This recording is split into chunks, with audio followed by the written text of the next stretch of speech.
Welcome everyone to Spunky Tours Celebration Days. This is sponsored by Village Crossroads.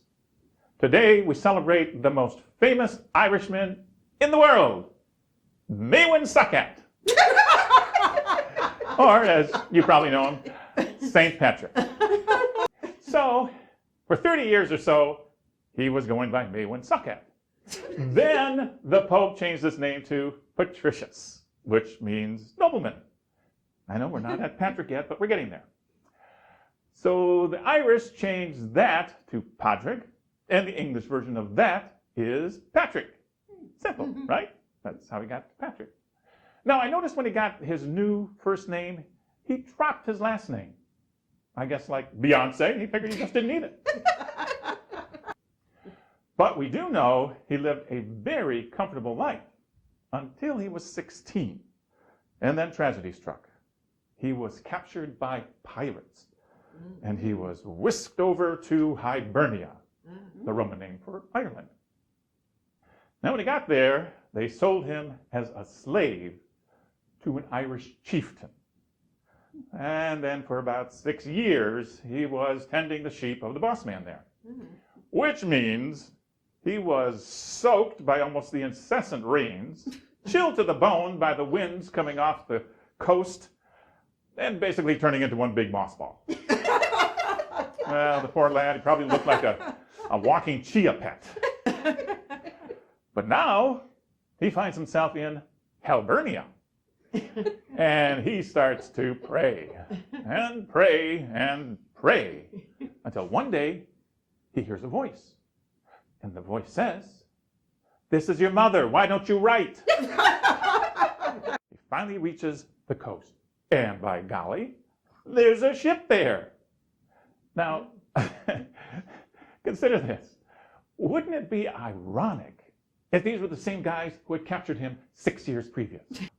They don't recognize me. Well, I am much older, and my hair is longer, and I have a beard. Maybe they think I'm part of the Duck Dynasty clan. We don't take passengers. What do we look like, a Viking river cruise? He finally gets home. I can only imagine what a wonderful homecoming it was. Lots of tears and hugs, and his dear mother taking his face in her hands and looking into the eyes of the son that she thought she'd never see again and saying, "Why don't you write?" This time in the vision, he gets a letter, and it's from the people on Western Ireland where he had been a slave. But this time, they're begging him to come back and walk amongst them. And they call him the Holy Messenger Boy. Pope Celestine makes him a bishop, gives him his new name, Patricius, and commissions him to indeed go back to Ireland and to minister to the few Christians that are there and convert the rest of the pagans to Christianity. Actually, there were at least 2 other missionaries who got there before him. But fret not if you're St. Patrick fans. He wasn't the first missionary to go to Ireland. But, according to the stories, he was certainly the most successful. He is credited with starting over 300 churches and abbeys, and to have personally baptized 100,000 souls into the faith. I mean, was he the Pied Piper of snakes? Did he have a special song like, "When Irish eyes are smiling, sure they'll drive the snakes away"? Another catchy tune, but I don't think so. Actually, the truth is, according to the fossil record, there never were any snakes on Ireland for him to drive away. So, Patrick drives out the evil snake of a devil. The Irish were just being what the Irish are, poetic. But on a personal note, today when I raise a glass and I toast St. Patrick, I will think of a man who found God in this time of trouble, who found forgiveness through his faith, and who spent his adult life bringing the good news of the gospel to a people who lived on an emerald island. And as a way of saying thank you, they called him a saint. Happy St. Patrick's Day. Sláinte. I'm going to take a short break. I'll leave you with some Irish entertainment. When I come back, I will be my Irish alter ego. You may not recognize me.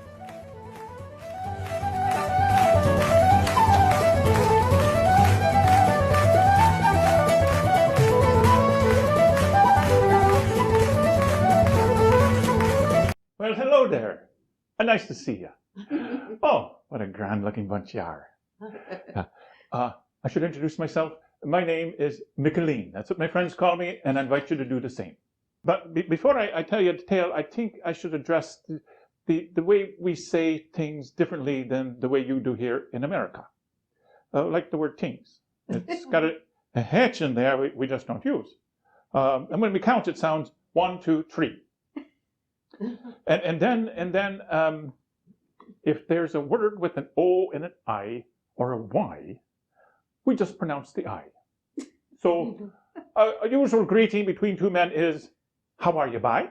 And they'll reply, I'm fine. How are you, bye? And then there's a word that, well, it's spelled I-D-I-O-T. And we pronounce it Egypt. So you put that all together in a sentence, and you've got, Cataline took her bye and her 3 dogs to visit her brother who's in Egypt. Now, there's nothing terribly wrong with her brother, it's just that he's her brother, and so that makes him in Egypt.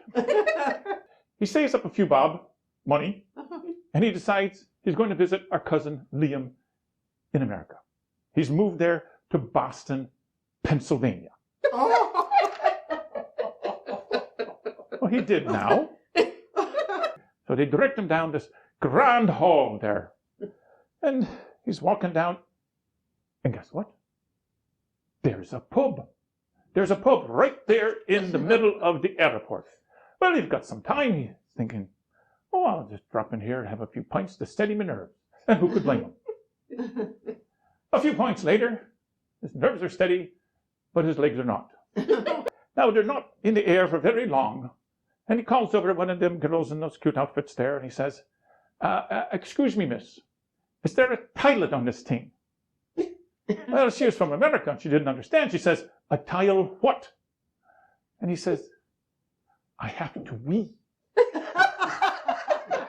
And she says, oh, you want the restroom? He says, no, I don't need to lie down. I need to wee. And I know a man who has a construction company. Now, do you know anything about building? And Seamus said, oh, do I know anything about building? Do you not remember the grand pigeon coop I made for myself? It was a thing of beauty, not a better one in the town. And it would be standing still if the wind hadn't knocked it over. Well, the foreman's up and down in him. And Seamus sticks out his hand and says, hello, how are you, bye? Well, the foreman's thinking, is this man in Egypt? He doesn't know if he's coming or going. Hello, hi. Oh, I can't have him on the job site. I won't understand him. He won't understand me. It'll be dangerous. So he takes a piece of paper and a pencil, and he gives it to Seamus, and he says, I want you to show me the number 9. But you can't use words, and you can't use numbers, just a drawing. The foreman looks at this, and he says, I don't understand this. Can you explain this to me? Seamus takes the picture, and he says, I can understand. I'm not the best at the drawing, but these are grand oaks. So you've got a tree and a tree and a tree, and that makes 9. Foreman says, again, I don't understand. And Seamus patiently tells him, well, you see, a wee doggy come by, and he left a present at the bottom of each of the trees. So now you have dirty tree and a turd, dirty tree and a turd, dirty tree and a turd, and that's 100. When do I start? And until we meet again, may God hold you in the palm of his hand. God bless and take care. Bye-bye.